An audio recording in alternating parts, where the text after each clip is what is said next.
Hi Leo! Welcome po sa ating channel at ito ay inyong weekly Kabay Tarot reading for your career and money ngayong September 23 to 29, 2024. Please be reminded kung naka-resonate kayo, comment down. Kung hindi kayo naka-resonate, ibigay niyo po sa iba kasi general reading po ito. This is for you Leo sa inyong career and money September 23 to 29, 2024.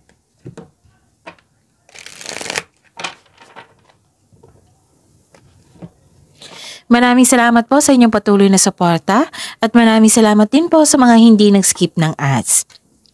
Gamitin ang reading na ito bilang gabay lamang sa mga hindi pa nag-subscribe, subscribe na po kayo at click bell notification para malaman nyo na may bago tayong video. Para sa mga gusto magpa-reading po, may lumabas dyan sa screen nyo ngayon, panoorin nyo po at sundin ang instruction. Calling the attention sa mga suki ko dito na Leo, open na po inyong monthly Kabay Tarot reading for October 2024.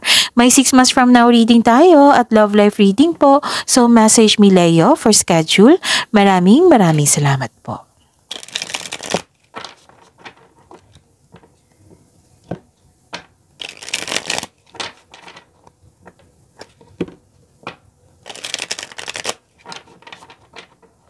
Para po ito sa inyong career and money.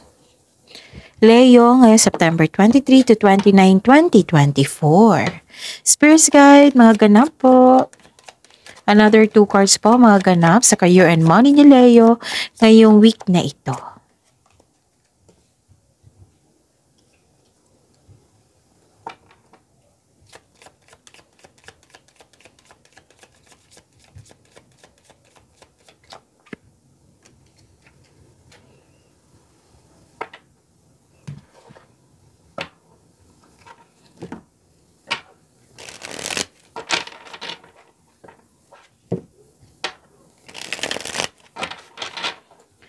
Spirits Guide, message po sa career and money ni Leo ngayong September 23 to 29, 2024. Career and money po, I need 2 cards.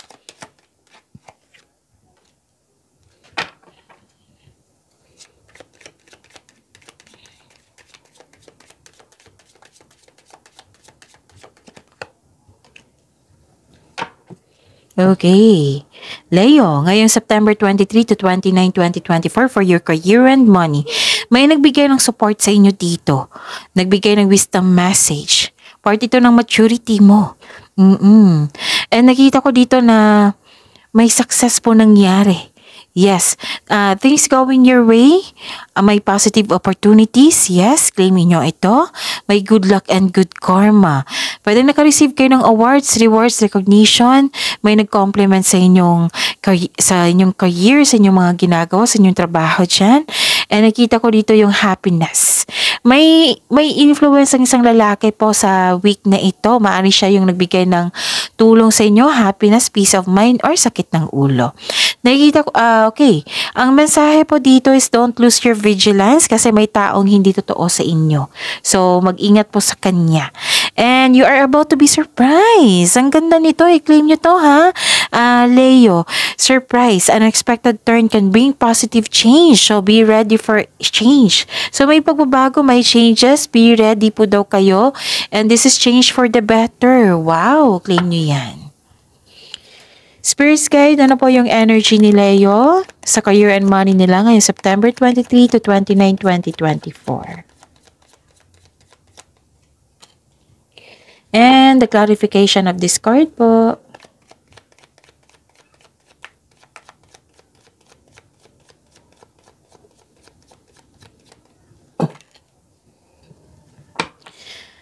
Okay. Yung daily reminder natin ha, kailangan ma-remind kayo para hindi kayo makalimutan, para hindi kayo maguluhan or malito.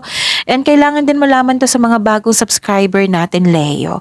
So, panoorin nyo po yung last 4 days Kabay Tarot reading nyo po. Like for example, napanood nyo ito ngayong September 23, 2024. Kung may nakita kayo or narinig kayo repeating message, oo. Kung napanood nyo ito ngayong September 23, 2024, panoorin nyo po yung September 22, 21, 2019. Kung may nakita kayo or narinig kayo repeating message, kailangan nyo po iyan bigyan ng atensyon. Kung maaari po, bigyan niyo po na solusyon at aksyon. So, what is your energy? So, this is a clarification of your cards here sa oracle nyo na naka-receive kayo ng wisdom, support. This is enlightenment. May na-realize kayo. This is divine inspiration. Nagkaroon ng inner truth.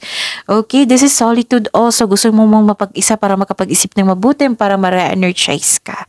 Okay? Feel free yourself para makapag-isip ka ng maayos. Kung nais mo ng promotion or maggawa ka ng business investment, hindi mo na kailangan ng pahintulot to move ahead.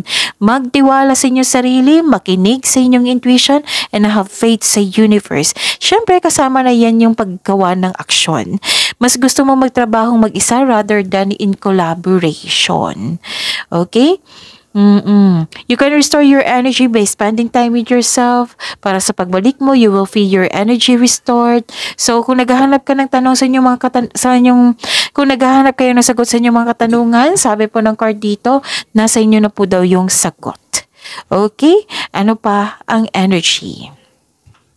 Nakikita ko rin dito na mag-ingat kayo sa isang tao na hindi totoo sa inyo, which is lumabas din dito yung duality na don't lose yourself, don't lose your vigilance, mag-ingat sa kanya, put boundaries, protect your inner peace. Kasi may nakita ko ditong mapanilang na tao.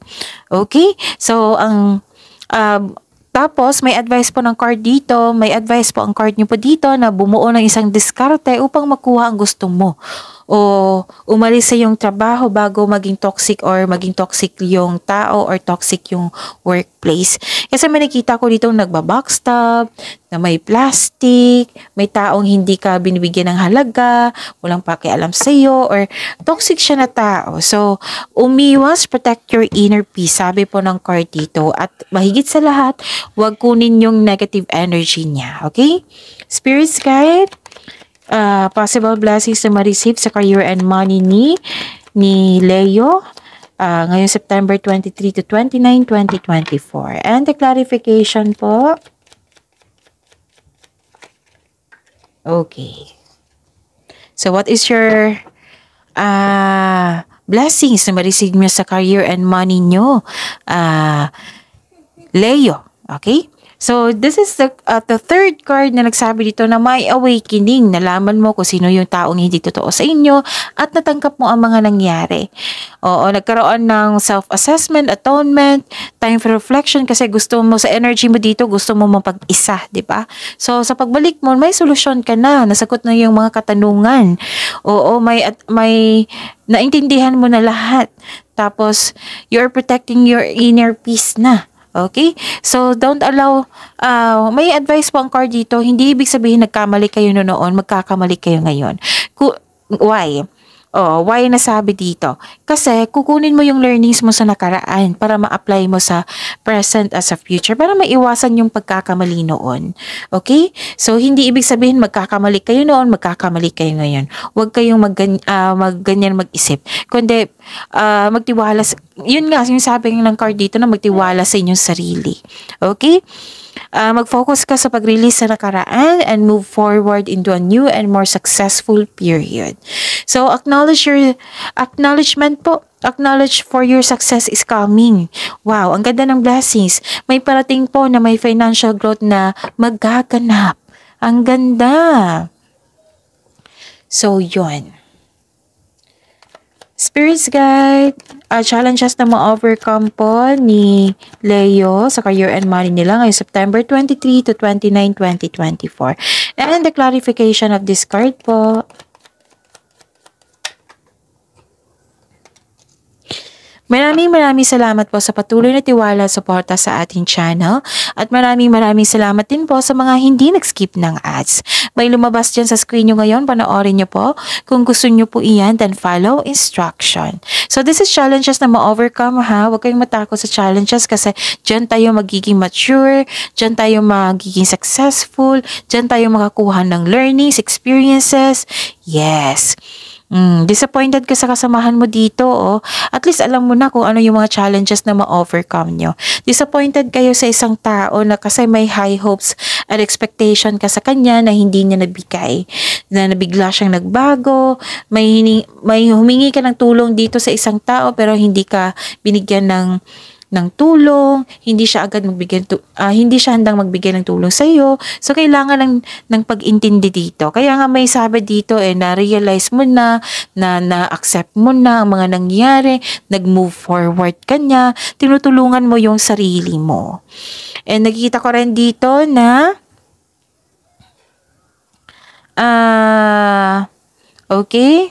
Yun, na-disappoint ka sa kanya. Dalawang card na po nagsabi dito, disappointed ka sa kanya. Okay? So, huwag kayong magpa-apekto kasi tatlong card na po sa nagsabi dito na may nag-provoke ng away sa'yo. Yun yung nga sinasabi ng cards dito na which is same message pa rin. So, di ba sabi ko sa inyo, kung may repeating message, kailangan yung bigyan ng atensyon. Kung maaari po, bigyan nyo po ng solusyon at aksyon. Heal yourself. Huwag kayong magpa-apekto.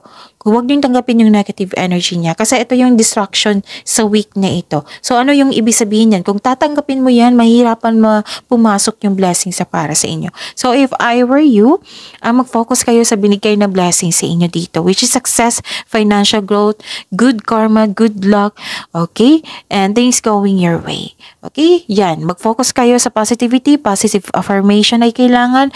I am loved, I am healthy, I am blessed, I am safe, and so on. See you tomorrow, Leo. Please like, subscribe, and click the button for notification para updated po kayo sa daily tarot reading natin. Maraming salamat po.